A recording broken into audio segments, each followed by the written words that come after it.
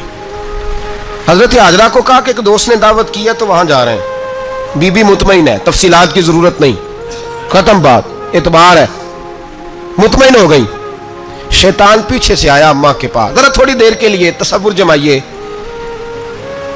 یہاں تو پڑوسن آ کے کوئی بات بتا دیتی ہے خاوند کے بارے میں تو کئی مہینے جھگڑا جاری رہتا ہے، پڑوسن محلے دار۔ شیطان نے آ کے بتایا لفظ کیا ہے؟ کہا حضرات تمہیں پتا ہے کہاں جا رہے ہیں؟ کہا دوست کی دعوت میں۔ تو کہنے لگے دوست کون ہے؟ رب کریم، اور ابراہیم کا خیال ہے کہ اس رب نے مجھے حکم دیا ہے کہ میں ذبح کروں۔ تو حضرت حاجرہ کہنے لگی کبھی باپ بھی بیٹے ذبح کرتے ہیں؟ تو شیطان کہنے لگا ان کا خیال ہے کہ ان کے رب نے حکم دیا ہے۔ تو جناب حاجرہ فرمانے لگی اگر رب نے حکم دیا تو پھر تو مجھے شیطان لگتا ہے، تو مجھے شیطان لگتا ہے۔ کہا کیا مطلب؟ فرمانے لگی اگر رب کریم کا حکم ہے تو میرے پاس ایک اسماعیل ہے، اگر 1000 بھی ہوتے میں سارے اللہ کے راستے میں پیش کر دیتی، مالک کا ہی تو ہے سارا کچھ، اسی کا ہے، اس میں لیت اللہ کی کیا گنجائش؟ حضرت سیدنا ابراہیم علیہ السلام نے بیٹے کے حلق پہ چھری رکھ بھی دی اور چھری چلا بھی دی، رکھ بھی دی، اور وہ تو اللہ کریم نے فرمایا یا ابراہیم قد صدقت الرؤیا، ابراہیم تو نے خواب سچا کر دکھایا، وہ قیامت تک تیرا نام رہے گا۔ حضرت ابراہیم نے وطن بھی دیا، جان بھی دی، بیٹا بھی، اللہ کریم نے دمبے دیے، فرمایا یہ فدیہ ہے۔ اب یہ قربانی قیامت تک حضرت ابراہیم کے طریقے کے مطابق جاری ہے۔